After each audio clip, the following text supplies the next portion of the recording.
Today on Expert Showcase, we have Janelle and Rob Alex, and they're going to tell you and teach you how to rediscover the adventure in your relationship.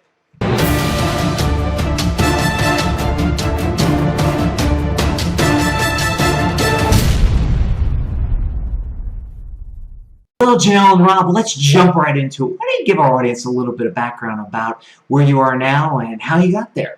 Say, wow, if we go from where I am now to where I was, then that's twisted. It's like, what's that term I keep hearing? Reverse engineering. I've heard that term like 3 times lately. Okay, so I've been an entrepreneur since I was 19, so a really long time because I'm in my mid-40s now. And then, got married really young, divorced, so I've been there, done that one too. And Rob as well has done that. But then we came together, grew up in the same little small town, very small town in the Midwest. Our families knew each other. We didn't know each other. I had no clue. No. He's about 4 years older than me, and we went to 2 different high schools, and I never knew him. But we finally met, and I was right at 30, I think, and within a year we got married, a year and a day actually. We got married, and then within a year and a half, we bought what had been his family's business, which is completely different from what we do now because it was a bowling alley. We have some interesting stuff. I taught dance for 20 years. I interned as a probation officer. We've both done some crazy different things, different from what we do now. But it's led us to this interesting place. But when we had that, we were very successful. We did, got to have the big house and the cars, it's not like they were Rolls or whatever, Mercedes or anything, but we had a new car all the time, went on the vacations, did all the great stuff. So we were affluent in that sense in our community, and then we hit the recession and we lost it all. And believe you me, we actually dug such a deep hole trying to save it. Right. Of course, bowling is not what it was in the 50s, 60s, 70s, of course. No. In a small town, you lose 3 factories, and they can't afford to do that anymore. It's just very blue collar, and people couldn't afford to do that anymore there. So anyway, we did. We lost it all. We lost the house. We lost the rental properties. We have that horrible story. Doesn't make me cry anymore, usually. And we actually went and moved into, my parents took us in. They slightly renovated their garage to make room for us. And, we had the plywood floors, and literally the garage door openers still hung in our living room / kitchen / laundry room / all in one place there. But we did. We lived there for 2 years until we manifested, not to use a buzzword, but our move across the country to Colorado, where we are now. And in the process of all that, we had started to do work and focus on couples. Mm-hmm. And of course, we became stronger as a couple using all the stuff that we have learned and teach during that time of struggle, instead of going, hey, it's your fault. Definitely. So enough about me. I blabbered on. Well, as Janelle said, I started as an entrepreneur very young. Also, at 16, I started my first business working out of my parents' bowling center. I started doing all the vending and everything there, which brought me quite a bit of money as a young child. 16, I call myself a child, but I started to see the importance of doing my own work and being my own boss, and it was just liberating in that sense. And as Janelle said, she led through our story of how we met and everything. But, while we were going through that difficult time where we lost everything, and, most couples, that would be usually a turning point for the worse for them. We found, like Janelle said, we found the joy in what we were experiencing. We were working 90 to 80 hours a week before, and all of a sudden we had time for each other. And instead of being mad at each other because we lost the business and we were in the situation we were in, we really started to dive into our relationship and found this wonderful place. We had many nights where we had long, deep conversations into the night, and all that started to steamroll, and our relationship started getting better and better and better, and it was like, wow, this is powerful. We need to share this. And to make that long story short, that's where we are today. Now we're wanting to share that with other people because, we've learned so many things, and we continue to learn. I don't want to say we know it all because we don't. We don't? What? I don't. I'm not going to speak for Janelle, but I don't know it all. But the fun part is that we're learning along with everybody that we're teaching. So it's kind of like this journey that we're all on together, and we're learning. And when we experience something, we share it with our community, with the people that are following us, with our clients, and say, this was amazing, this happened to us. And vice versa, they tell us things that were like, wow, that was really amazing. You know, we haven't experienced that, but it's amazing that you did. And it's all, you know, there's stuff coming from every direction now, and it's like, oh my gosh, sometimes I feel like we're on overload. They're getting so many great things to put into relationships. And mind you, occasionally, because Rob and I don't fight very often. It's really rare. Not very often. No, I think in the last, since all of that happened, what, 5 years ago this summer, when we actually had to file bankruptcy and all that stuff. Yeah, you know, I could probably count, probably on one hand, how many times we've had a really big fight. And we were having some before that because the money was an issue and it was just stressful and all that. And, you know, I could see the writing on the wall, and Rob was wanting to hang on and let's make it work. We can make it work. And I'm like, it's not going to work. And so anyways, yeah, it's a lot of people say, oh my gosh, we want what you have. And it is amazing. Yes, it is. But I don't want anybody to think, oh, well, they never argue and never fight, because that's not true. I'm a bit of a spitfire, so most of it probably starts with me. Well, you know, one of our big teachings that we teach couples is there's no perfect relationship. You don't get to this point and go, okay, I've hit the perfect relationship, everything's fine. Because that finish line, if you're looking for it in a relationship, just keeps moving and moving. So you have to keep, you know, you have to keep working at it and keep changing and evolving with the relationship, because it's going to change and evolve. And if you try to just stay status quo, that's when things just kind of go, all of a sudden you wake up and you're like, we don't even know each other. And, you know, so, you know, it's such a journey and such a fun experience. Another thing I wanted to point out here is one of the things that helped us really get over those fights and everything is to stop having to have a winner in every argument. There didn't have to be a winner and a loser. So if I said, you know, for example, if a common one is the guy doesn't take out the trash, you know, instead of Janelle telling me, you didn't take out the trash, you know, she can be like, well, why didn't Rob take out the trash? Was there something going on? Was there something? Or why don't I just go do it myself? Right. I mean, honestly. So we've stopped placing blame and pointing fingers at each other and accepting that, you know, maybe I had something I was doing on the computer, or maybe for some reason maybe I just forgot, and that's okay because I forgot. So there doesn't have to be an argument about it. Well, and I love what you guys have said, and I think the real key there is as in all heroes' journey stories, you did have a very negative, I mean, bankruptcy, losing a business, going through, you know, it sounds like you did go through some interpersonal challenges between the two. Yeah. I'm not going to say fights or, you know, deep issues, but you did go through some challenges. But you saw how your challenge could help other people, you know, once you got through it. And you realize that, okay, once we get through this, that we can turn around and help other people get through it. And we're the right ones to help other people get through it because, you know, because we've been there.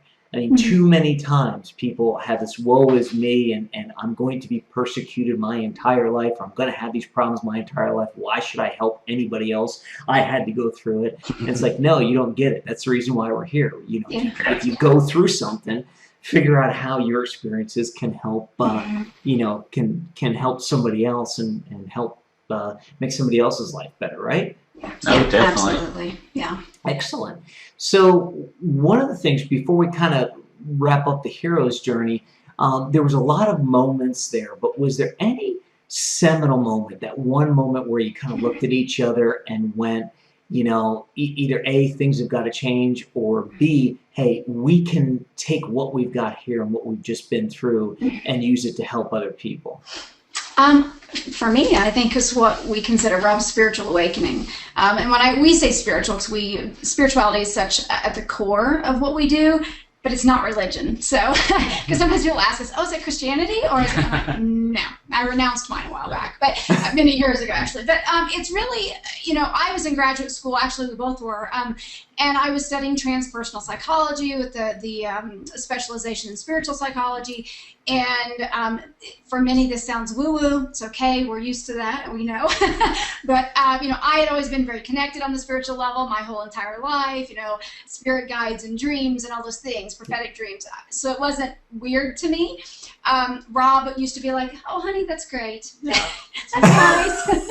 He's like, he didn't discount it like, that's stupid. He'd be like, nice. That's no, I would like to hear, but yeah, I'd never experienced it myself, so I can't. It wasn't my truth at that point. And so we then, in my graduate school, I came across an article. I wasn't studying anything to do with sexuality, but I came across an article on transcendent sex. I passed it off to him because I call him Mr. Frisky anyway, because he has the higher sex drive. And so, we're just transparent. But, so I passed it off to him. I said, you're going to want to read this. And then I don't want to tell your story. Well, there, and just, higher sex drive, I have this mega sex drive. So to make that clear. 48, you might as well be 18, but anyway. But she gave me this article, and I was like, I read all these interesting experiences people had during intimacy and during sex, and I was like, wow. Am I just not paying attention? What's happening when this is happening for me? So I set my intention, and I was like, okay, I'm going to really pay attention to what happens, absorb everything I can and see what happens. So we obviously had an intimate encounter, and I paid really close attention. And at the moment of orgasm, a image popped into my head like I was laying on the forest floor looking up at trees. And I was like, oh, that's nice. I was like, I'm expecting fireworks or hell and brimstone or something, and I got trees, and I was like, okay, nice. So I kind of put it on the shelf and thought, well, I did experience something, but, it wasn't, quite what I thought I was going to get after reading all these stories. And then Janelle was out at graduate school in California, and I decided to come out, and we were going to have just a couple of days to just have some fun. And she decided to take me to the Redwood Forest. And we walked into the Redwood Forest, and we weren't there more than 5 minutes, I would say. And I looked up, and I saw the image that I'd seen at that moment. And I tell you, I was just floored. I mean, tears started rolling out of my eyes. And for me, that's when I knew that what I had to do was to teach people about these kind of experiences and to better their relationships so they can get into this space. And I tell you, I mean, even looking back on it today, it's so powerful. And so even though I still get visions at that point every time now, still that first one is just unbelievable that it took me that long to find that out. But see, and to experience it. When we talked about the stuff, the crap that we went through, that we were going through, it all was happening simultaneously. That we filed bankruptcy somewhere, or we closed the business. We closed it officially in June of 2010, and this experience happened for him in July, and then into August was, when he actually was in California with me of 2010. So it was all right there at the same flipping time.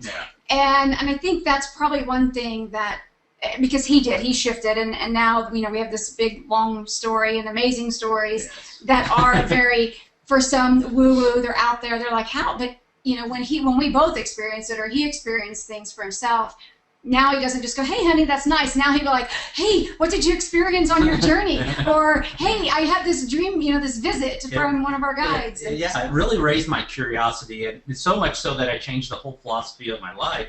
I always say now, I'm not looking for answers, I'm looking for questions. I want to find the next question. I feel like if I'm looking for answers, I'm looking for a stopping point. And if I'm looking for that next question, I'm just going to keep on this journey and learn more and more as I go. And that's where I want, I don't want to end. I want to keep going and keep experiencing as much as I possibly can. Wow, I love it. Looking for questions, not looking for answers. That is great. And just to kind of level set, I can tell you that I don't find anything you're talking about any woo-woo, and I think it's very appropriate. It's kind of interesting because my background, I've actually, I'm very steeped in my faith, and I'm a big faith-based person, and I'm one of the only faith-based persons I know who also believes 100% in being able to manifest things and believes in spirituality. And the way I reconcile it in my own head is there is a higher power of some sort. For some people, that takes the form of God. For some people, it takes the form of the universe. For some people, it takes the form of Mother Nature. For some people, it takes the form, and just because I can see and believe that there are multiple forms out there, and other people can only believe in one or the other. It's not good, bad, or indifferent. It is, because and if everybody would think that way, we wouldn't have half the problems we have in this world today. What a place the world would be. Oh my gosh. I'm thinking John Lennon here, imagine, but absolutely. Well, and here's something I've never said on camera before, and I'm really nervous about saying this, so I'm pausing. But if you think about it, if that higher power, call him God, call him anything, if he was smart, which we all agree some higher power is, and he wanted to reach as many people, he or she wanted to reach as many people as possible, wouldn't they appear to a person in the form that they would most resonate with versus being one solid form? Right now, all my faith-based people, all the people who are brothers that I've prayed with are now I'm waiting for this phone to ring at this point. Even though we're videotaping this, I'm waiting for this phone to ring while we're videotaping. Well, that's that connection. But seriously, because Chris, it is. When I started graduate school, as I said, I studied transpersonal psych, and so you're trying to study and do research on things that are almost not researchable, if that would even make sense. But, so what I said is I went into, at the time, it's called Sophia University now, they changed it a few years ago, but I went in to the Institute of Transpersonal Psychology out in Los Gatos, or Palo Alto, excuse me, my thing was in Los Gatos, but anyways, California. And, I said, I went in, and I wasn't like the rigid Christian. I wasn't that. I never was. I knew it didn't fit. But, I had done that. I grew up in the Baptist church and so forth. And I said it just kind of ripped everything out. It ripped everything out. Just ripped the rug right out, took me apart, and not in a bad way, but then I was able to piece it all back together. And what Rob and I talk about, and what we prefer to teach, is when things resonate, whatever it is that makes sense, and fits you, that's what, okay, there you go. That's how it shows up. That's how it manifests in your life. So that's what we follow. And at times our views can change, and that's okay too. But I don't mean to get off on a tangent. Well, and I think another thing to piggyback off that a little bit is Janelle and I don't have the same beliefs. We don't, it's not like we believe 100% of the same thing. And we honor each other so much that it's fun to talk about. It's a great conversation when when she throws something out there that she's experienced or that she believes in, and I can ask her why without being offensive to her. I'd be like, why do you believe that? And I get great answers, and I get, and I learn from it. I might not agree still yet, but I learn from it. And like Janelle said, we study so much stuff, and I, take a little bit of pieces of it and put it all together and make our own. And I think if everybody would do that, we would have this wonderful acceptance of everything around. There's parts of Tantra that I don't believe in, but there's other parts that I do. And so I put that little piece in my ball. And there's parts of paganism and Wicca that I believe are wonderful pieces that I put in there, and I have this ball's getting bigger and bigger and bigger as I study, and I'm experiencing so much, and I love it. I can't get enough of it.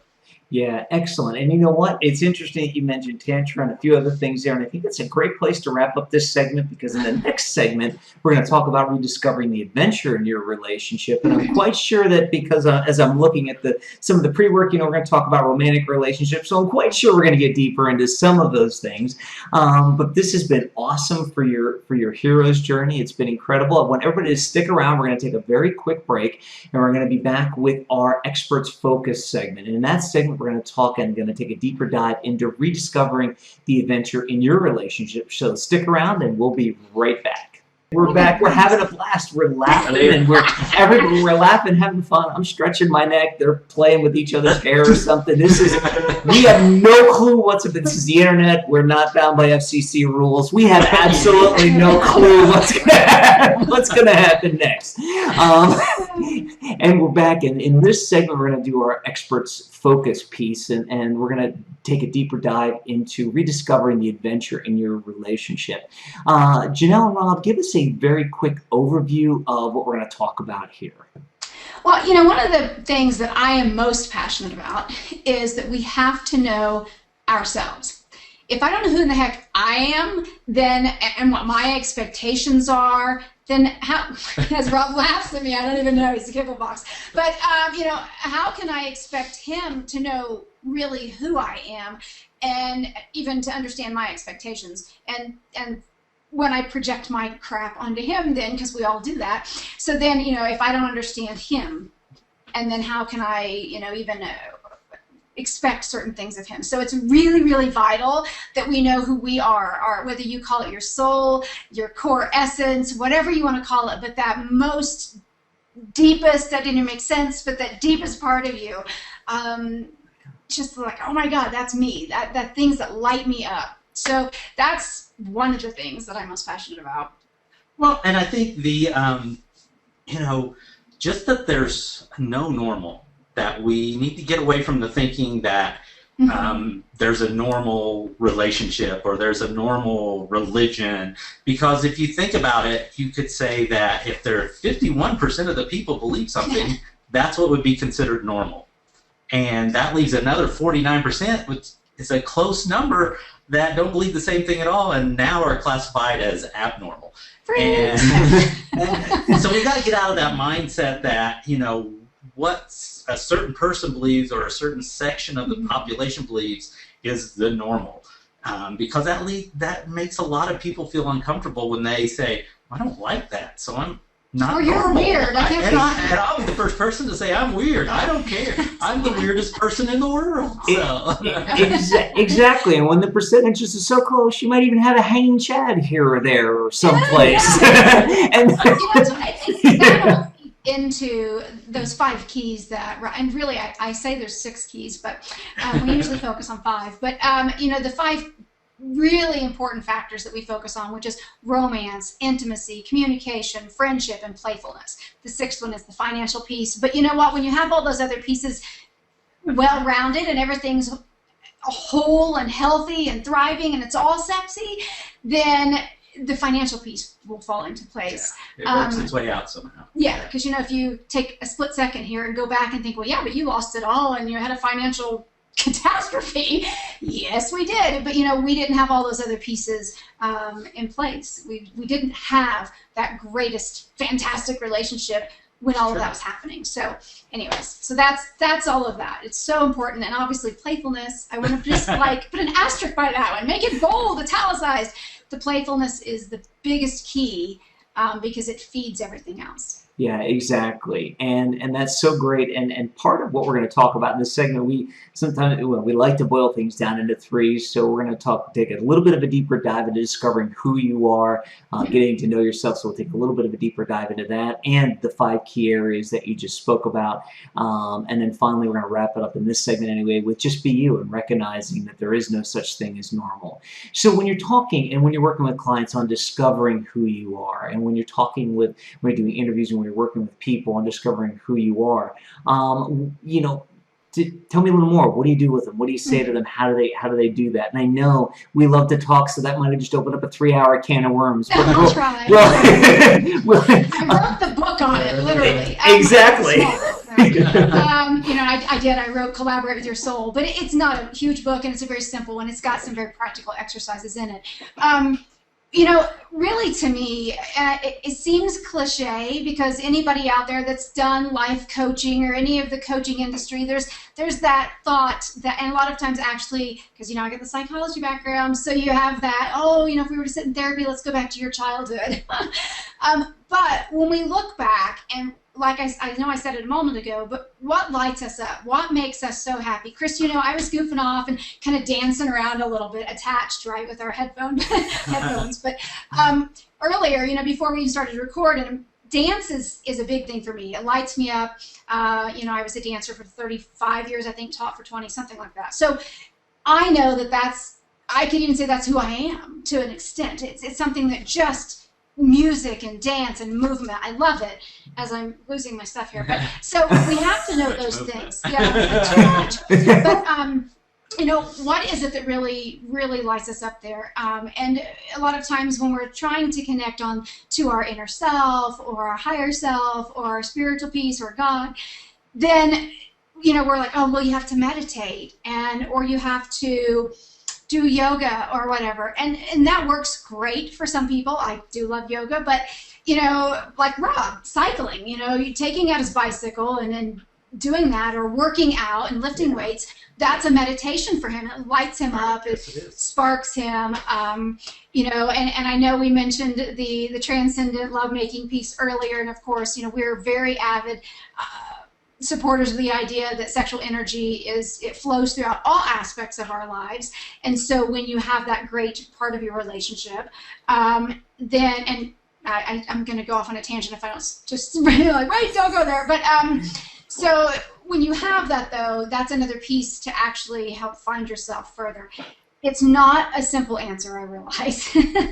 No, it's okay. I mean, and it's funny because I kind of think I know about where you're going with that tangent, and if I think it's where you were going, you're so right. Not only discovering who you are, but when you're in I think this is partly where you're going. When you're in a relationship with somebody, part of discovering who you are comes through your interaction, everything with somebody else, and you can find in those moments of intimacy and in those quiet times, you can sometimes, or in the excitable and in the enjoyment times, you can find out sometimes even more about yourself that you didn't know. Because when your inhibitions are down, and correct me if I'm wrong, but when your inhibitions are down and when you're very comfortable with somebody and you're comfortable letting out even the person that you don't know you are, then all of a sudden you find out, because it's kind of like, let's face it, we'll take this down a real path. It's kind of like the guy who's in control all day, but goes home and ends up marrying basically a dominatrix because he doesn't want to be in control anymore, and all of a sudden he figures that piece out about himself that he would never have known in the daylight because he felt he always wanted to be in control. Is that kind of like yeah, it does. I mean, I think that it does make sense there. And what kept coming into my mind though too is when we're in a relationship or when you run a business, when you're an entrepreneur, you have to be willing to face all your flaws and limitations. Right. So you really face all the great, amazing parts of yourself. Sometimes we need support building those up, especially as women. We have a habit of thinking we're not good enough. And it's not just women, but it is a little more prevalent with women. But at the same time, we have to face all our junk, the stuff that we don't do well. And so we have to be willing to, we have to know those things about ourselves.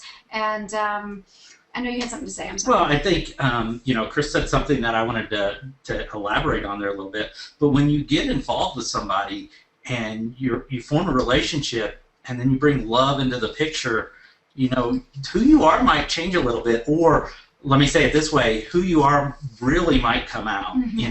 You might be a really romantic person, but you haven't found the right person to share it with at this point in time.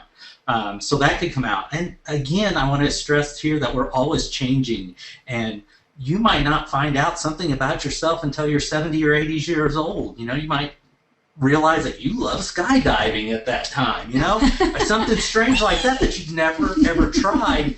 And so even though we need to get to know ourselves, we need to constantly get to know ourselves even better, because there's things that pop up. Just for instance, the other night, I got up in the middle of the night and I was smelling root beer. And I was like, why am I smelling root beer? And at that point, I had a desire for root beer. I like root beer, don't get me wrong, but it's not my drink of choice usually. But I wanted a root beer so bad, and I was like, what is it about that's saying, why is the root beer coming through? What do I need to find out about myself about that? And I haven't at this point, but it was just an interesting story thing. that no one knows. Now I'm thirsty for a root beer. I'm going to have to go out and get an A&W root beer after this episode. So, I just feel like when we're 70 or 80 that we just finally learned that we want to jump out of a plane. It might be by the time I'm 80 that I go, well, if it doesn't matter. I'm like, I've lived a good life. Well, there's a good example. The other day, I'm usually a very picky eater, very, very picky eater. I don't like certain things on my food, and we went out to eat. We went out to eat the other day, and I was like, I want to try a mussel, and I'm like, this is something that I would never have any desire to eat before, and all of a sudden I was like, I want to try one of those. And that's just not me. I don't usually go, oh, I want to try all this different food. And I was like, and so, you know, nobody forced me. Nobody said, oh, just try it. I just wanted to try it. Tried it. Wasn't fantastic, but for some reason I wanted to eat it. And again, I go back to like, okay, why was myself trying to tell me to eat a mussel? There had to be either some connection. I mean, depending on how you believe, some connection to a past life or some experience I've had in the past that drove me to try that mussel, and I found it fascinating. So, but you see, Chris, and everybody watching, that as I try to rip our headphones out again, how there's this question that you pose to yourself, though. It's like, well, why? Instead of just like, oh, that was just freakish. Why did I think that or want that? It was like, wait a minute, why? Let me go dig deeper and see what I can discover about myself. And I think that that's a fun, playful thing to do, but it's so important as well to say, And it also, you're taking it one step deeper. Before we wrap up about this point and go on to the 5 key areas, what I really like about that is you're taking it one step deeper. In other words, most people go through one of 2 things when they float through life, and I do use that word purposely, float through life. They either try new things and have no clue why and don't ever ask themselves why, or they avoid new things like the plague and never even think about trying new things. The people that are living, I'll say, at a different level, a different vibrational frequency are the ones that sit there and go, this is strange, this is new, why did it just happen? And what is it? Is it something? Because I'll give you a real quick example. The whole root beer thing, Rob, could literally have just been that your body was low on sugar, and root beer is one of the highest sugar content sodas, and your brain might know that from seeing an advertisement somewhere. And it could have been maybe your body's way of saying, hey, I need more sugar, and all of a sudden that was the first thing based on advertising that popped in.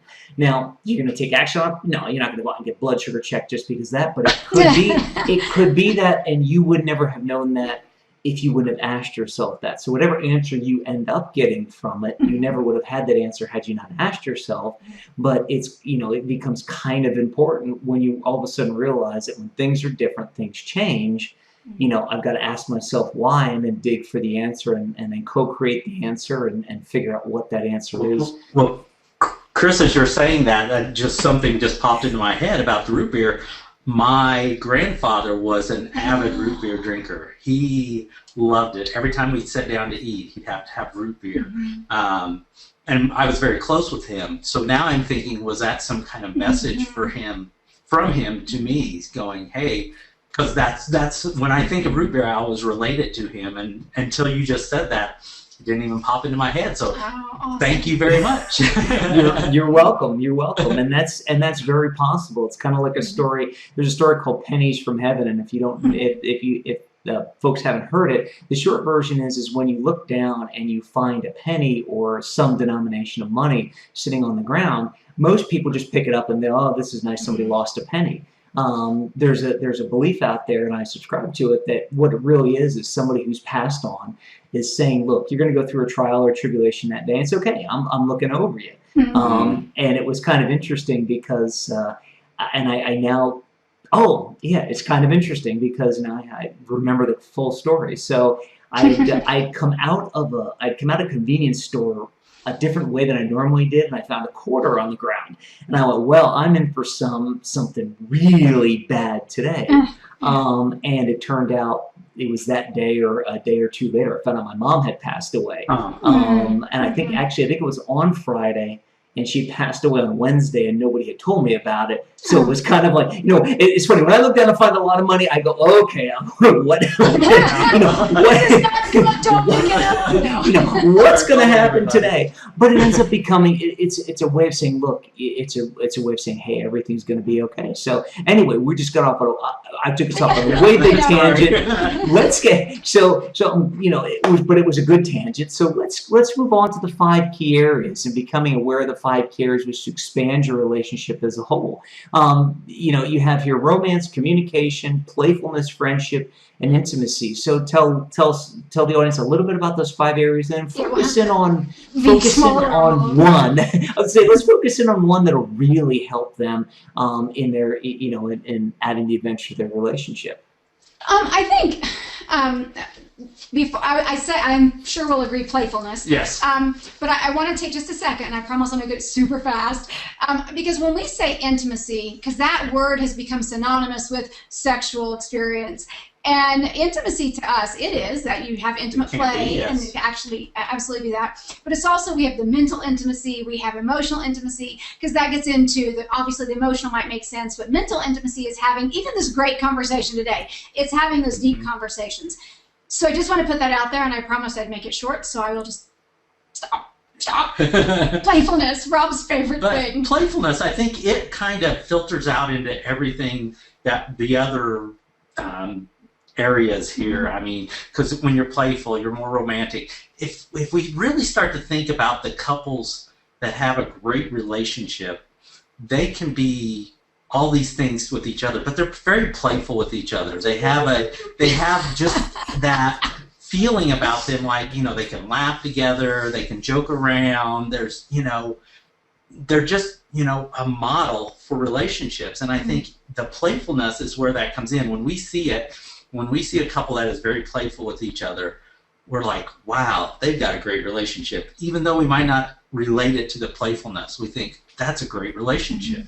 Well, because, you know, we'll often say, oh my gosh, well, I think, Rob, you said it earlier, I'm weird. You know, we're like, oh my gosh, we're such big dorks. But, you know, it's just being able to have fun and goof around. And I know I've shared this story a few times lately, but I was goofing off with the kids, which one of them's 19, but, you know, the other day in the kitchen, and it's too long of a story, but Rob came in, and I'm laying on the kitchen floor doing this weird move kind of thing, and he's just like, I don't even want to know, and he just steps over me and goes on. But it's, for us, it's hilarious, and of course, you know, if you knew the whole story, it might be funnier, but, you know, it was just that, it was being playful, so not just with each other, right. But, you know, we're that way with our boys, our men. We have 2 grown men now, but and our younger son. So, you know, that's for our whole family. We're all like that because we carry it over. And another thing that I'm so adamant about is that if we could, you know, get playfulness back into our workspace, if we could be able to be fun and playful in whatever we do, whether it's being an entrepreneur, working at McDonald's, or I say McDonald's because I don't like McDonald's, but or, you know, corporate America. You know, there goes our sponsorship. Yeah, geez, I was really hoping for no. Someone else that cares about our health. But, you know, I think that's so important. So, you know, it's to be, you know, and I've used this example too recently because President Obama will sometimes do, you know, kind of the comedy things. You know, he'll have a humor piece, and you know, and so does his wife Michelle. I've seen her do something. I think she was on Jimmy Fallon or something not long ago, and it was just hilarious. And so I'm like, yes. You know, there's playfulness, there's fun, and it's entertaining, and other people will pay more attention and listen. And we all just feel happier for acting like a bunch of idiots, but yet we're intelligent idiots. Well, you know, we're not doing the whole redneck thing, you know, getting ourselves killed. But well, you think about playfulness, I know we'll talk about this later on in the show, but when you look at YouTube, the videos that get the most reaction or the most views are usually something stupid, something funny, something that you can laugh at, because that's what people want to do. We want to laugh. We want to be playful.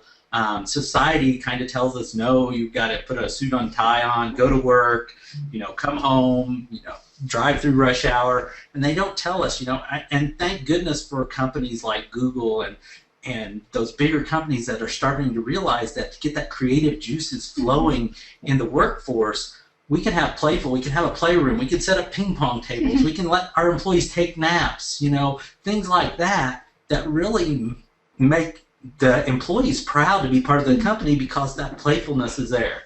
Right, and I think you would both agree that part of the playfulness and part of the reason we've lost a lot of that is because in some people's eyes, when you're playful and fun and dorky and geeky and even the stuff we're doing, having fun, doing all this stuff, sometimes people are afraid they're going to lose respect. And they're afraid they're going to be seen as a kid, or they're afraid they're going to be seen as less than. And what they don't get is the fact that if you use it the right way, it's actually more powerful and you get more respect out of people because you're not always being a goofball, but you're doing it in the right way at the right times, and then it's almost like figuring out that balance, so to speak, of you know, when to be, you know, it all depends on your personality, depends on what your goals are. You know, do you have 95% playfulness and 5% very stern and very, you know, very straight-laced, or do you have like, you know, like a president? Do you have 85% straight-laced and 15% break it up and let them know he's a human being, not a robot, so to speak? And Rob, you were laughing at you were laughing and looking. You were trying not to say something. What were you thinking? Well, I just, you know, we were talking about my grandfather and the root beer, and my grandfather obviously was a very important role in my life. And one of the biggest things he told me when I was very young is, no matter what you do, you can make it fun. And that has stuck with me through my whole entire life. And he lived that motto. I mean, just to make a real short story here, we were fixing a septic tank one time, and he's like, you know, this is the crappiest job ever. And about that time something blew, and he had the goo all over him, and he was like, you know, he just laughed about it. He said, that was so funny. He went home, took a shower, and came back and finished the job.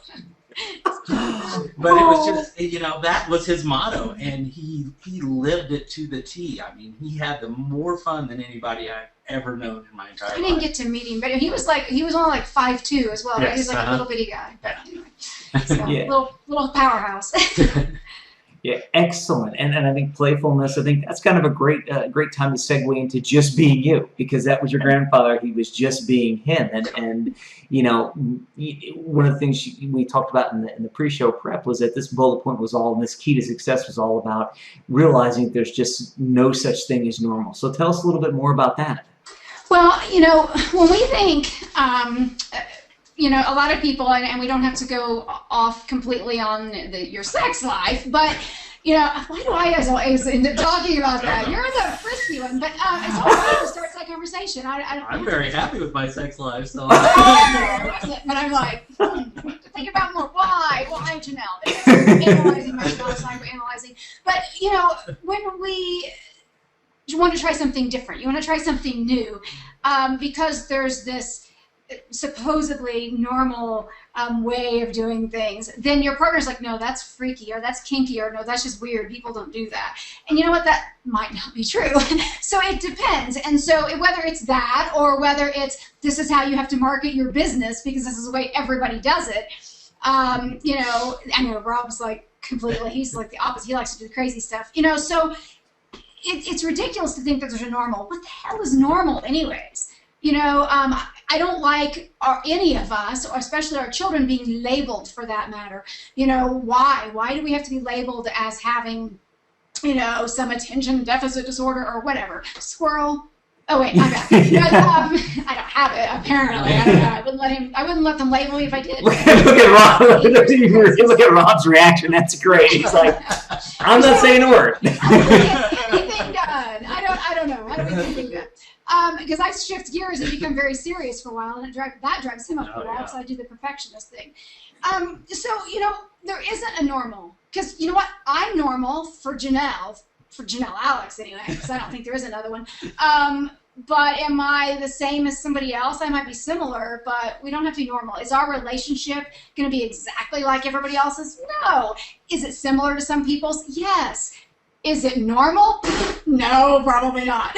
But again, what's normal? Well, and as far as relationship goes, I think we're seeing a dramatic shift in the way people view relationships nowadays. You know, used to heterosexual was normal, and we didn't, you know, homosexuality was something that was abnormal. And now those are starting to get closer and closer together, where people are more accepting, more accepting.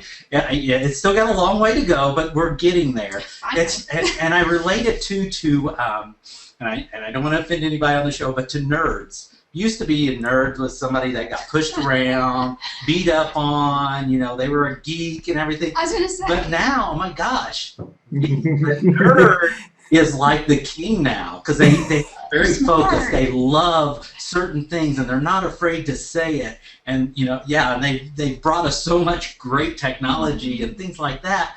And, you know, now all of a sudden, what's a nerd? I mean, you could almost say a nerd's one of these guys that goes out and plays sports all the time now, because they're so different from most of the people in our society. So.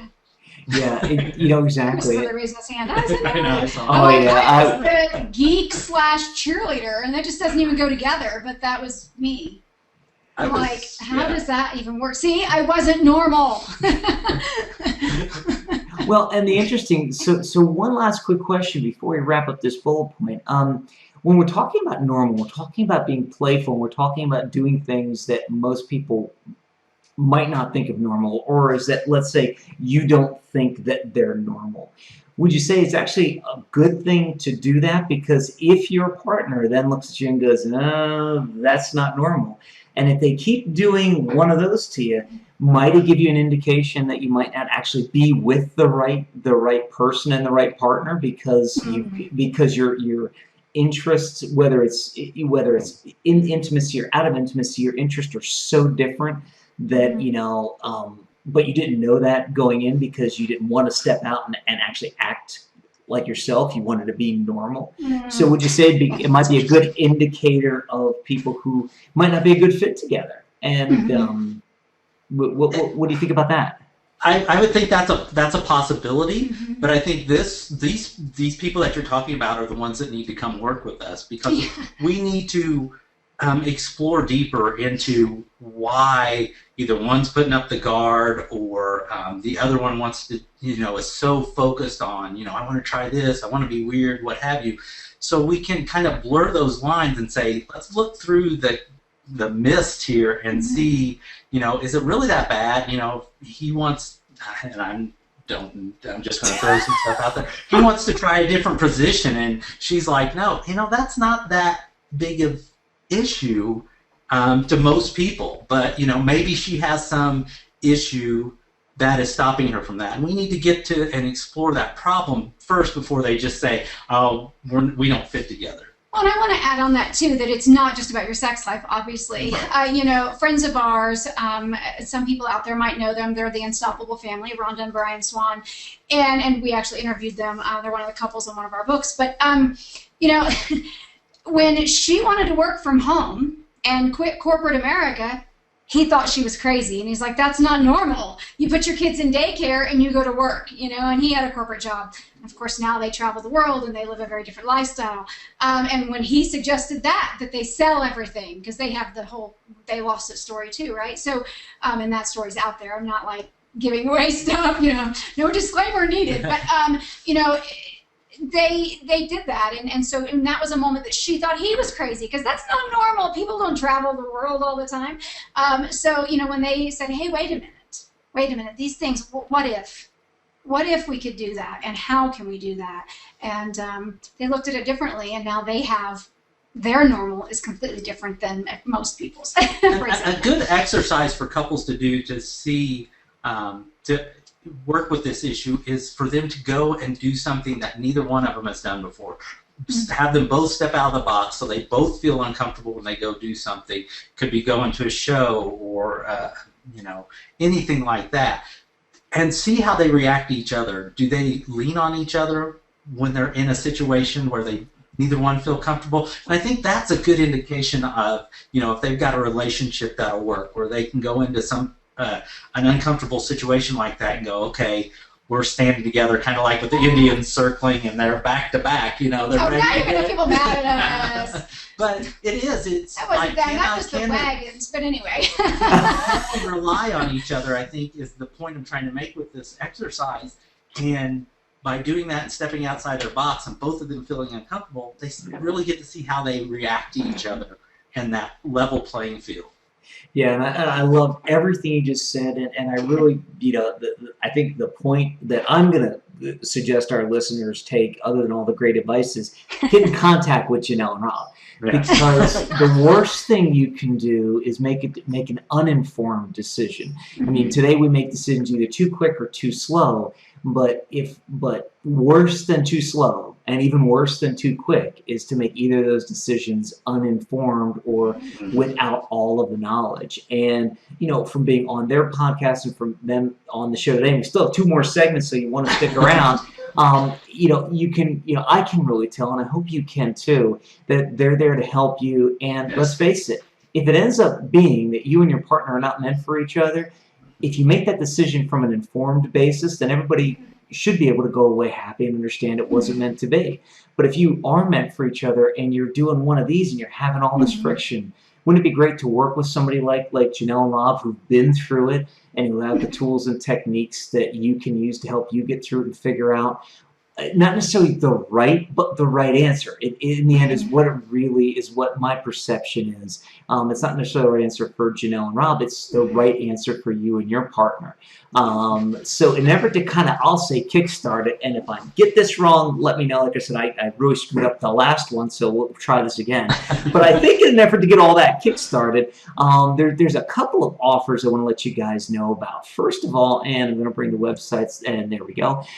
Their website is missiondatenight.com, and there's two addresses. One is /free-date-night, and that's their offer of a free mission date night adventure, which sounds really cool, and I can't wait to have a partner to be able to use that with. So, ladies, you know, it's my second shameless dating plug. Hey, at least this is better than it used to be. You should have seen when I was on podcasts before. There was a whole dating segment. Hosts used to love it. There was this dating segment I would run out of the blue. I wouldn't tell them.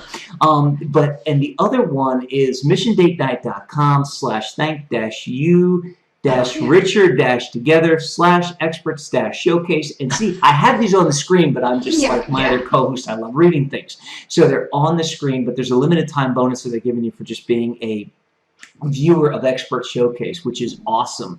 We're about to take a little break. During the break, head on over there, sign up, get all the free stuff that they're offering, and start getting connected with Janelle and Rob. I got connected with them a while ago, and I'm extremely happy I did. I wish I would have got connected with them earlier, but that's a story for another show. In fact, I think it was a story for your show. So anyway, before we take a break, any last words that you guys want to say just about this particular segment and about about rediscovering the adventure in your relationship?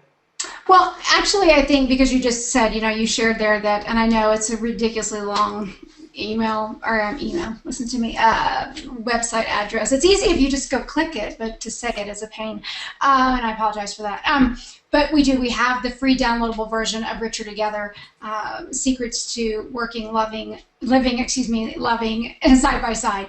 And there's so much freaking wisdom in there, and just amazing practical tips. And I say that humbly because it's not just our story, for one thing, that's in there. We have 22 other couples that we interviewed, entrepreneurial couples, and we shared so much of them. So there's so much in there, and when you can dive into that, and if you do that together, you will begin to find different adventures and mystery within yourself and within your relationship. Yeah. Awesome. Oh, it's funny. I was waiting for Rob to say something else, and Rob, I think that's the first time you're just like, yeah, I agree. So every once in a while we agree.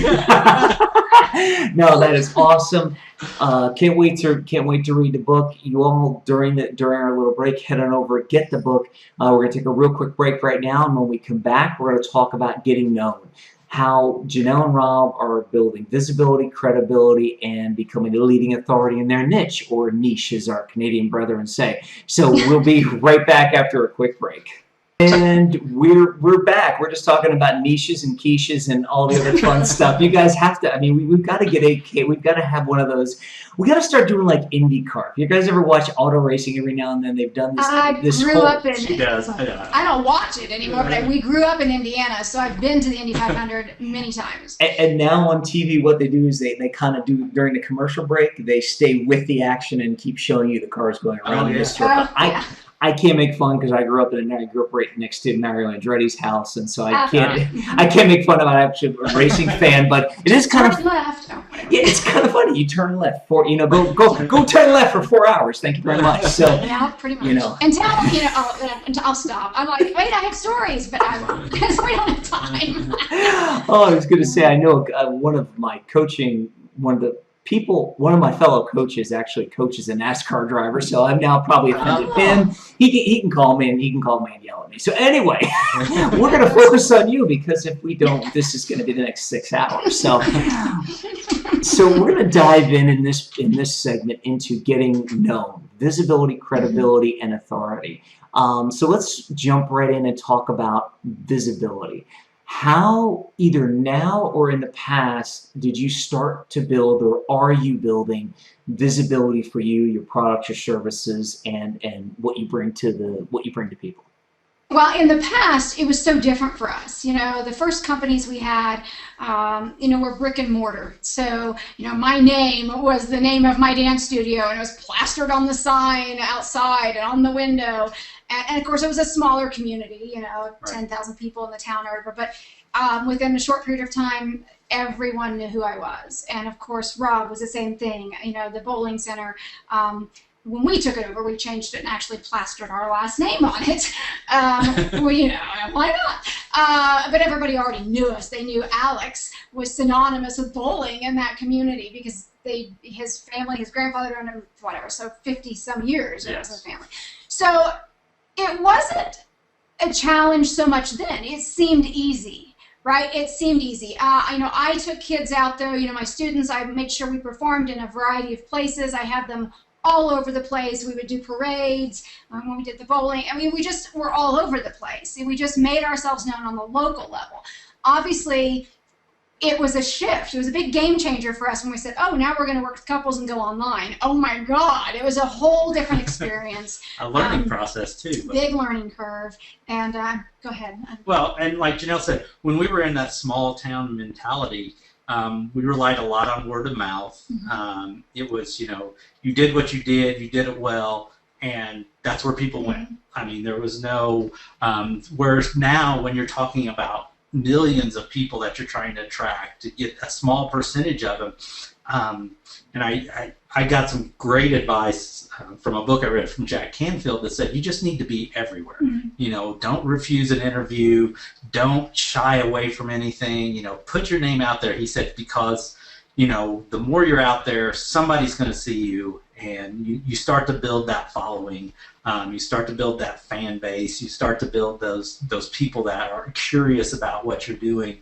And so that's one of the philosophies that I've used in everything that I've done, even when we owned our brick and mortar, was to try to attract attention to myself. I'm a very, I often say I'm the guy on the roof standing up there waving my arms saying, look at me, look at me. That's my marketing philosophy, if you will.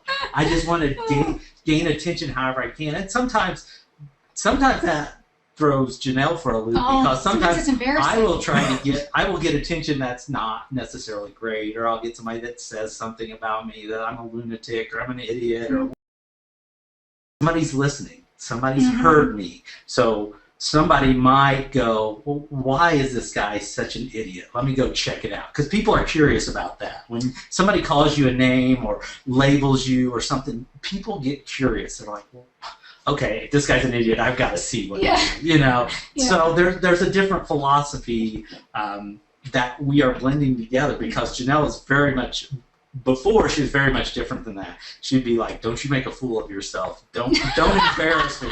So she used to tell me that all the time in our early stages of our relationship. And now she's almost kind of sometimes pushing me, go out there, do that. Yeah, he's willing to be dorkier than me, mostly. Usually, you know, I mean, all those years that I taught, and I said I was on the floor with the kids. So when I was working with kids, and it was a whole different piece. I could be really silly and say some of the corniest things, and it didn't faze me because the kids were non-judgmental. Then you know, I say you grow up. I don't know if I ever grew up, but you know, then when you're working in a very different world and in this different niche, there's that, and then, oh my gosh, I have those fancy schmancy degrees, which, yeah, I'm proud of, and I'm glad I did them, but you get in that field and in that genre, and, you know, there's a lack of respect. If you're too silly, if you're too playful, they don't think you're intelligent, they don't think you know what you're doing, and we're like, yeah, we do, you know, and it's, you know, we don't know it all. I was joking, obviously, a while back, but there's so much to learn, and it's so fun to be silly, and hopefully people have stuck around with, you know, with you today, Chris, with us, because we're acting like dorks part of the time because we're having fun, and it's addictive. Well, you know, when you smile and you laugh, and everybody else is like, well, or they go, well, I want to do that. Why can't I let my guard down and be a complete crazy person, you know, and just have fun? So I think that's a really big one. And on that, too, one of the things Rob and I just talked about today because we have, which is a different topic in a way, but we have a series of what are called sexy challenges that are out there, and they come in ebook format. But and they've been around for 5 years. They continue, but some of them don't have good reviews, and others have great 5-star reviews. Some have 1 star, And so I said, Rob, I said, how do you really deal with that? I said, because my name's on them too. But I said, how do you deal with that? And it doesn't really bother him. No, I look at the law of averages, and people that want to be nasty and mean, they're more vocal. So a lot of times you'll get those bad reviews. But then I look at it and I go, it's one person.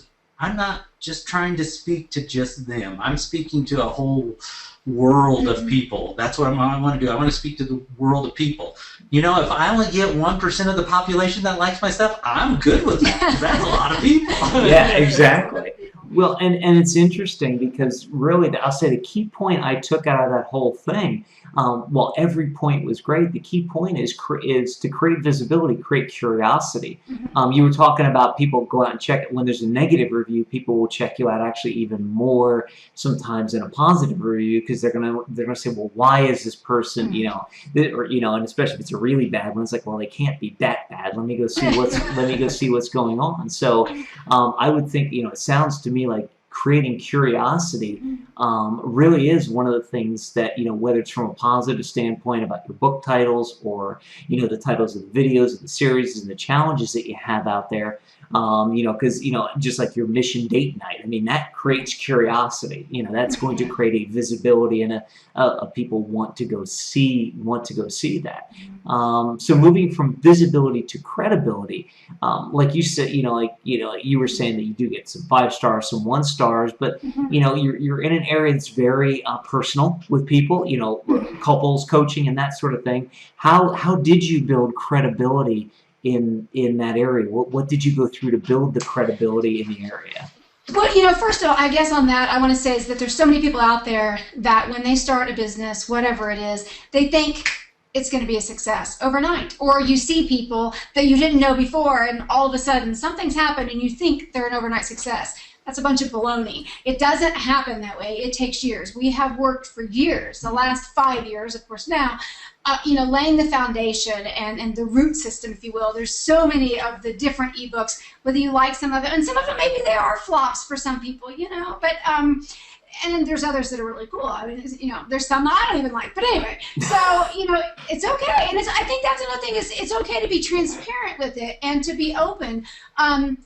Because I believe that that's one of the reasons that we have more credibility. We're not the car salesman, oh, you're going to like this car and you need to buy it. I can't even do it. See, I suck at that. But, we're just us. Take us or leave us. This is us, except for probably the organizational perfectionist in me that comes out occasionally.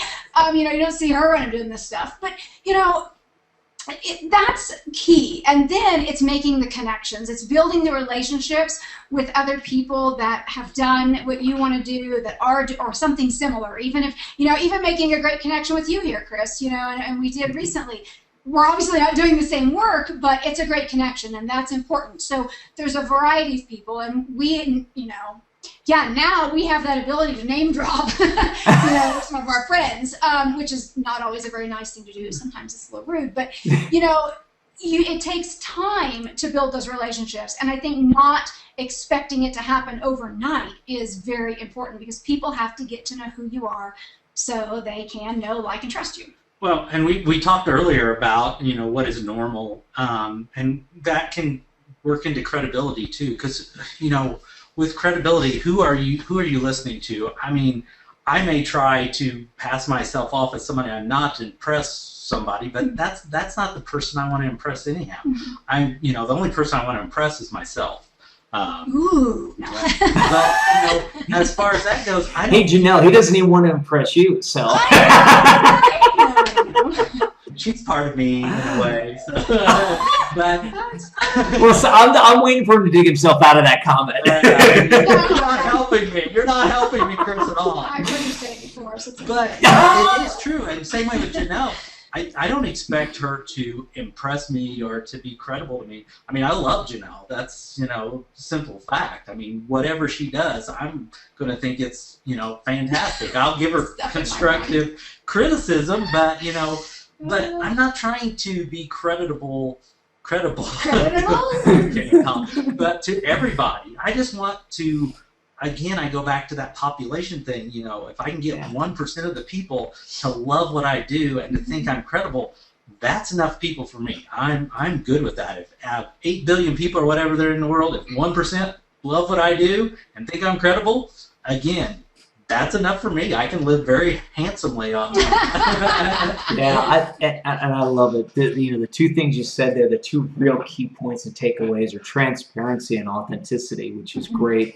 A great way to build credibility, because, like you said, you know, you're just trying to resonate with the people that you're meant to resonate with. You know, if you're trying to be everything to everybody, you'll be nothing to anybody. And even worse, you're going to feel bad inside because you're not being true to yourself. You know, you've got to kind of fight. In fact, it's funny. I'm sitting here laughing. It's one of the reasons why we're going way over time and we're having a whole lot of fun, because even though I love the format that I co-created, this is a lot of fun. So we're being true to ourselves at this point, and we're just kind of rock and rolling, and we're keeping it as structured as humanly possible.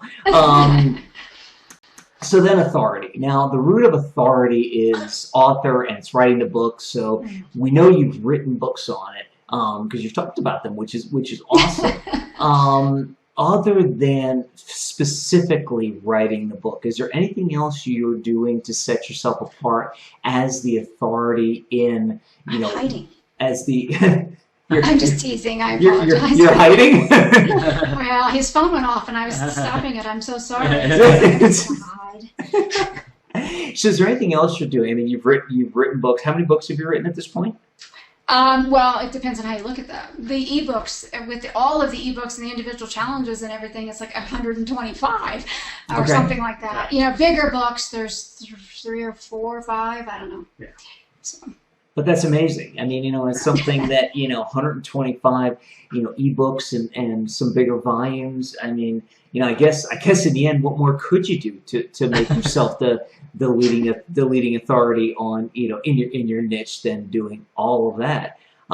So it begs the question: how did you find the time, or what was the? Do you want to give our audience any kind of insight into your process for being able to generate so many books and so much content?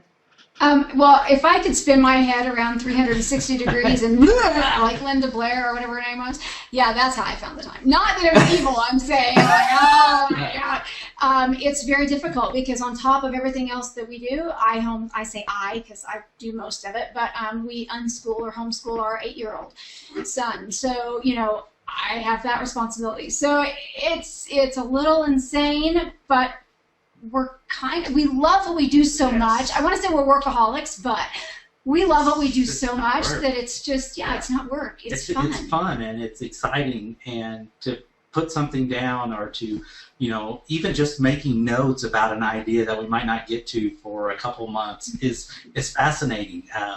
I love to go back through all my old notebooks and go, oh my gosh, this is a great idea. You know, it's been sitting on the shelf for a while. I need to bring it up now because, you know, the time might just be not right, or I'm working on something else. I think the big thing as far as finding the time is, you know, it's just the time we have. We use it to the best of our ability. And, you know, if we have a half hour here, we might squeeze something in that we can get done in a half hour. If we have longer periods of time, then you can work on a bigger project. But it's all just about, you know, using the time to the best of your ability and making sure you have time for all the other things in life, like, you know, your partner and your children and things like that. So we don't want to ignore any of that. So, you know, it's just this nice even flow, as I like to say, and, you know, I get done what I get done. Well, and you know, for me, I like to put the stuff I have to get done, that I know I need to get done, they go on my Google Calendar. And, you know, I like my Gmail, so I open up my Google Calendar very easily and quickly, or it reminds me on my phone, I've got to do those posts for Authors Talk About It. I got to get those done, or I've got to get the Mission Date Night ones done, or I've got to edit one of the different Mission Date Night adventures, or whatever. You know, those things, like I said, I just stick them on my calendar. But then some of it, like our Richer Together book that we've offered free to your viewers, you know, I decided, the idea came to me in like February, not this past February, but year before last, and we released it in June. But so we interviewed all those couples, and I wrote the whole thing. I say I, because I wrote it, but we obviously did all the work together, and then I wrote it. But I just cranked it out. It was that perfectionist in me and that organizational part of me that kicked in full speed, and I was just able to crank it out. That's just a quirk. Maybe it's a skill. I don't know if it's a gift or not. But it's one of my idiosyncrasies that I was like, I'm going to get this done, and it's going to be released this summer, and by God, it got done. But so it was commitment. But yeah, and that, I think that's the big key for that. And to kind of wrap that bullet point up, the way to become an authority of something is commit to it. Whether it's commit to writing the books, commit to that you're going to use your time, I'll say properly, or to the best, you know, to the fullest and the best of the ability. And that fullest might not mean writing a piece of the book that day. It might mean spending 30 quality minutes with your partner. But it comes down to, you know, if you have 30 minutes, do you turn on and watch Jerry Springer for 30 minutes, or do you do something else that's going to push you forward? Now, if you're somebody like, we can't spend time surfing Facebook, Chris.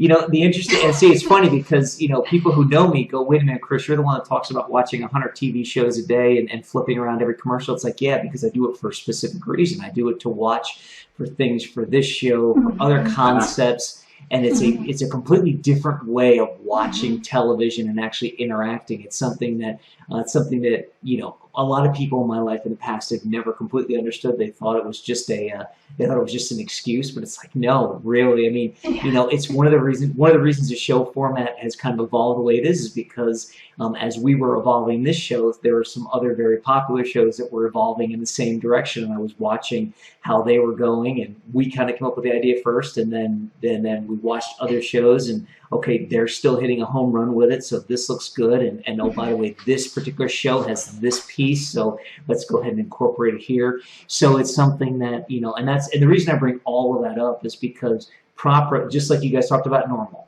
properly is all up to your own definition, and are you doing something that'll put you and your business forward and make you the authority?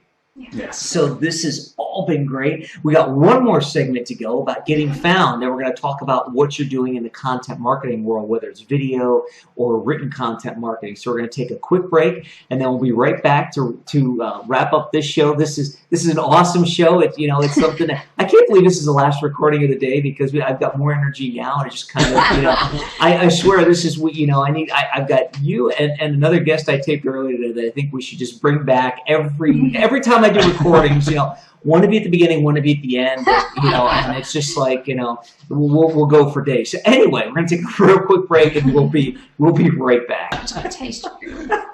I don't think we have any vodka.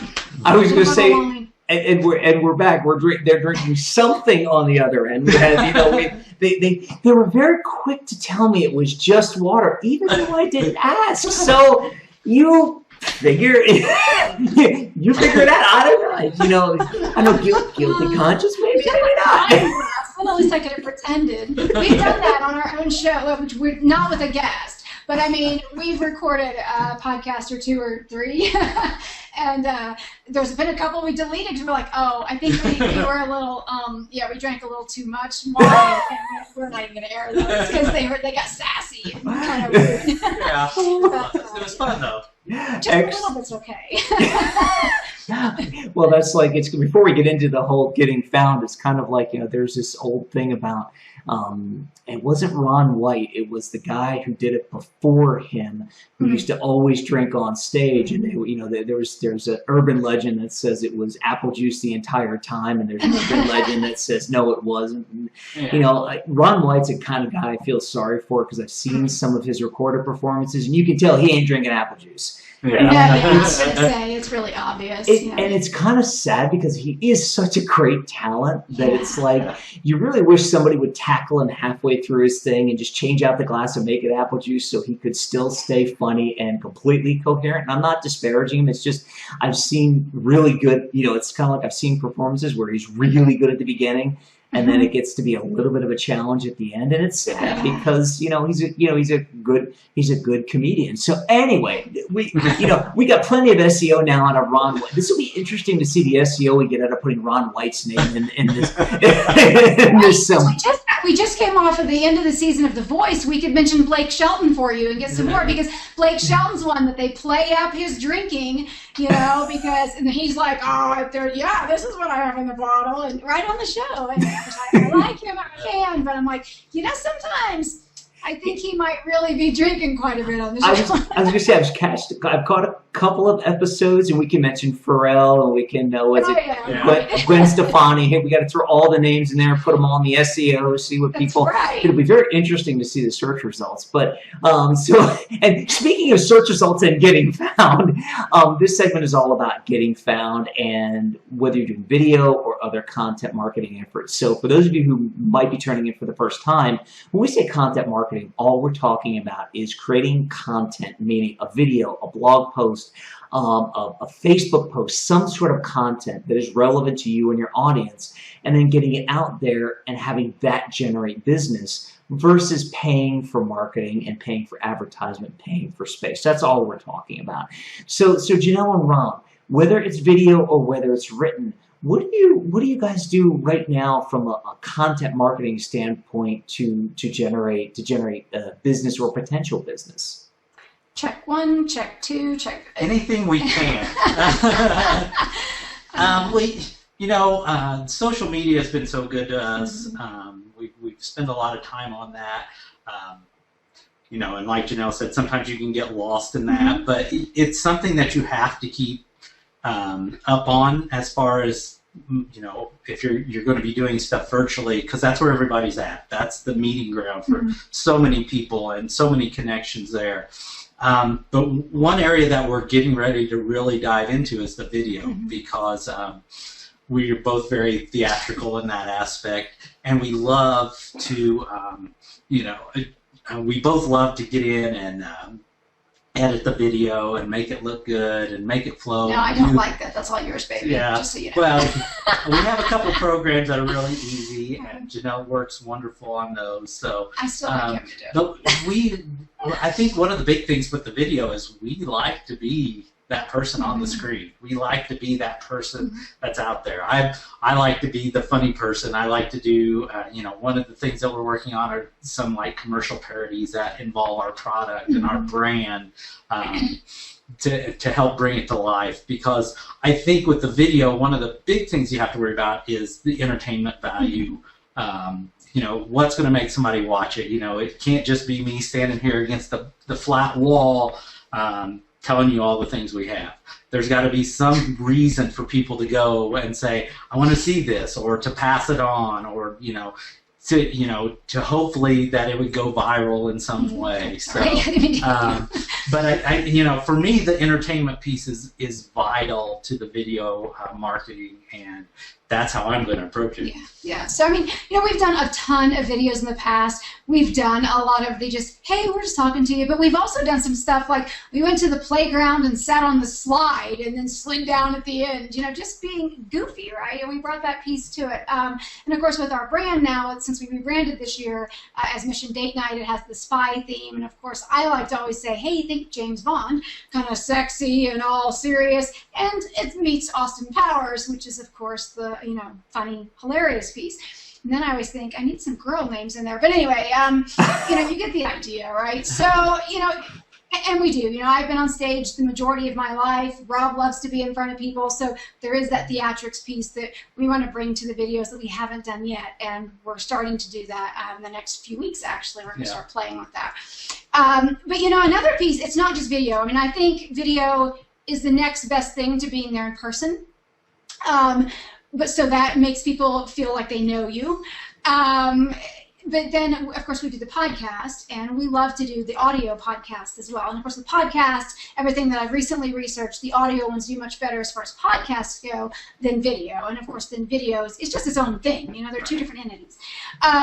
So, we do that. And, of course, we're big dorks and playful. And, Chris, you probably remember that from your show when you were with us. But, we just do that. And so we bring a ton of different people,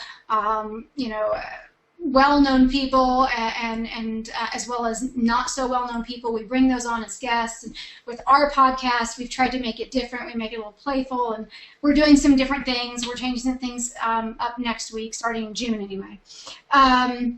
You know, that on it, and of course then we have the articles. I like to write, so when I make the time to do those things, then I do. I have a lot of those articles out there that we share. Right. So there's all of that piece.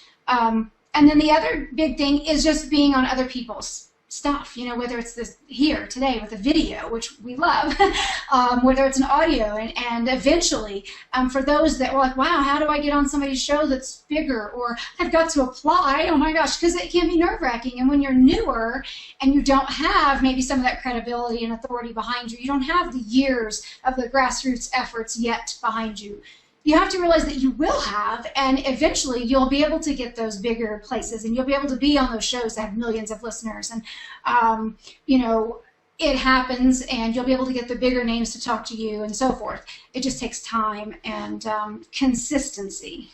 Well, and like I said earlier in the show, you know, don't refuse anything that you don't have to. You know, do as much as you can, because you don't know, it might be a small show, it might not get very many views, but you might connect with that one person that'll connect you to that next person. So you always have to be thinking of it in that terms, that, okay, how is this going to help me out? And it might be something little like you get one fan out of it. Okay, one fan is huge. You know, if you can get one fan out of everything you do, pretty soon you got a pretty good group of people that are your fans. So, you know, you can't think of it in terms of, oh, this is a small show, I don't want to do this. You know, you want to be out there as much as you can. And a good thing for people just starting out, that Janelle says, is find people that are on the same level as you, because you can usually build a lot of camaraderie there as you guys start to grow. And then, you know, you have that helpline there if something, you need some assistance with a podcast or some technical difficulties. You have that knowledge around you of these people that are in the same boat as you.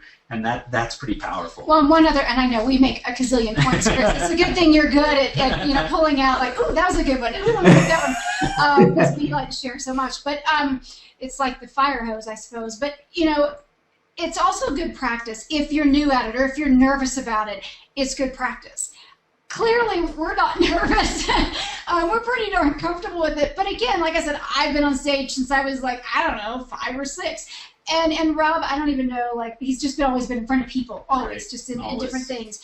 So, you know, we so often have been told, you guys are just so natural. You're naturals when you're on TV, or you're naturals on stage. And I was like, well, okay, you know, maybe that's just a great thing that we just have. It's just been given to us naturally, which is awesome. But most people, that's a common fear, is that fear of speaking. Right. So when you're in those smaller places, it's a good place to practice and know that you know your stuff, right? Instead of going, I don't know. You asked me a question I can't answer.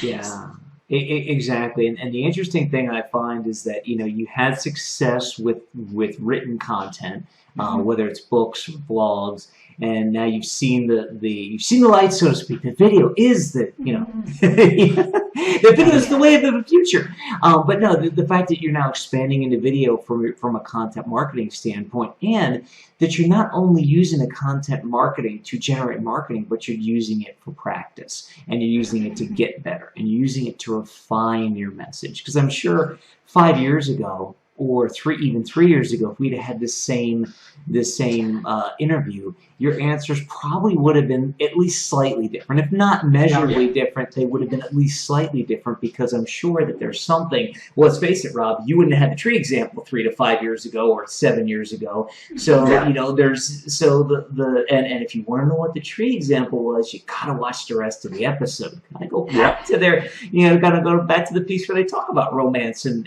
you know, adding playfulness back into your relationships. So I think you bring up a great point or I know you bring up a great point that it's practice and it's getting your message right.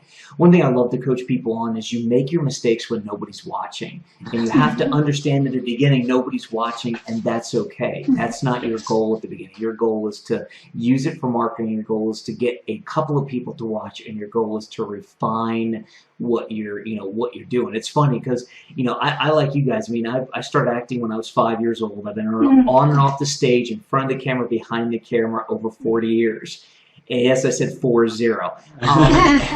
And even when Mark and I launched this show, we were fairly quiet about it. We got local people that we knew and that we've been, because we wanted to try a few different things. When we launched a Professional Practice Builder Society and some of the other things that we've done, we got, we did it very low key. We kept it in alpha for a long time as we were, making the mistakes and trying to figure some things out.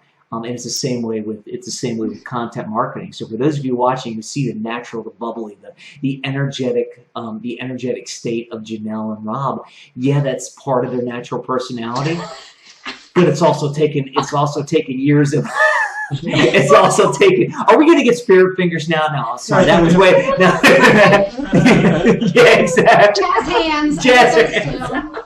Well, you said you were a dancer, jazz, so. Right? Oh, so time anyway. step for you. Yeah. Chris, I know because Go ahead. On content focus there, because obviously we're not scripted. Yes, when we're being the hosts, and I know you have like some notes, right? You're like, oh, we want to make sure we talk about these things, especially when you have a guest that talks a lot. Right, you can go off on different directions. You can get lost. So you have to have that roadmap. But don't have it scripted down where you just, especially if you're sharing something of your own to people, where they just read the whole thing. Oh my God, it's so boring, and people are going to walk away. They're not going to listen. Right, exactly. And I think that this episode, to kind of wrap that thought up, and then I'm going to ask you for any of your final thoughts before I completely wrap this up. This has probably been the longest expert showcase we've taped to date, because I think this is going to be like an hour and a half at this point.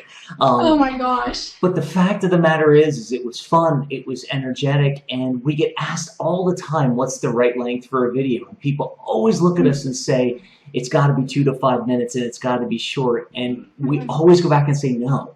It depends on your guest, it depends on your content, and it depends on your audience. If you have a great guest, and if you have great content, and you're having fun, and people are enjoying what they're seeing, they're going to stick around. Will they sit for an hour and a half and watch it straight through? Not unless they're looking at watching a movie, but they may. And the good news is that if they're having enough fun, they're going to get caught up in it. The reason our segments went so long today is because we got caught up in the conversation. Yeah. We were having fun, and that's our goal for the user. And when you create content, you being Janelle and Rob, or you being the viewer, when you create content, if your goal is that, to have people have fun and teach them some stuff, they're going to come, they're going to stick around, they're going to come back, and they're going to enjoy what you've got. I mean, one of my mentors, John Maxwell, and his team, Palmer, now they're Ryder Galbraith and a few other people, always talk about never make a point without telling a story, and never tell a story without making a point. And that's, I think we talked about storytelling as well. That ends up being the key. If you can tell good stories in your content, and your content turns into great marketing, because people want to hear what's next, and they want to get drawn in. People don't sit and watch a TV show for an hour for the 15 minutes of commercials, or 18 minutes now of commercials that are in there. They watch it for the 42 minutes of great content and storytelling that go behind it. So before we wrap this up, any final words, Janelle and Rob? Oh my gosh. I don't know. I think I kind of said mine a minute ago in a way, but fun. Yeah, I think that's the big thing here, is have fun with what you're doing, be it video, be it writing articles, just let your true self come through and have fun with what you're doing, and it won't seem like a minute of work no matter what you're doing. Yeah, just let everybody see you. Clearly, if you've watched all this, we're transparent, we're goofy, we're silly, but yet, hopefully today you found some really great, amazing things. I feel confident that we bring a lot of wisdom, and but it's funny. Yeah. At least it's funny to us.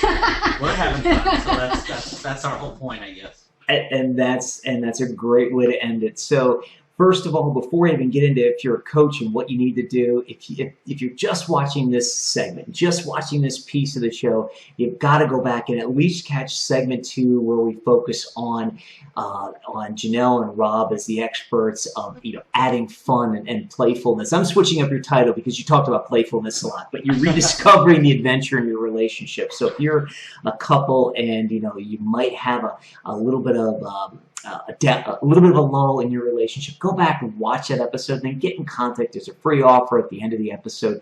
Get in contact with Janelle and Rob and see if they're right to work with you. They've got a lot of great wisdom. And like I said, I wish I would have met them earlier in my when something could have been done. But hey, now single ladies, hey, that's a trifecta for me. It's the first time I've ever done three dating segments in one. But hey, third time's a charm. See, Chris, then when you do get into a relationship, you need to start off on the right foot and give us a call. Exactly. We need to work together. Or maybe you just have somebody and we won't even. We'll talk about that offline. We'll talk about that offline. So, oh my gosh. And if you're a coach and you realize that being on Expert Showcase, having this great piece of content marketing material for you is going to help your business at least add to your video content marketing library, head over to expertshowcase.com, click on the big yellow apply button, send us your information. We'll check it out. If we feel you're a good guest, we'll have you on the show, get you all booked up and get you on the show. And finally, for those coaches out there that are watching this and realize that video is the next wave, video is what is important. Facebook is getting, I think, 4 billion views on videos a day. It's something outrageous. And if you want an easy, fast, and fun way to create great branded video content, head over to VideoContent.Agency. Take a look around, see what we do, what we have to offer. Get in contact with us. Let's talk. See if we're a right fit. If we're a good fit to work together, we'll customize a plan to create a great load of video content for your library. And until next time, Janelle and Rob, thank you very much for being on. And everybody, make it a great day.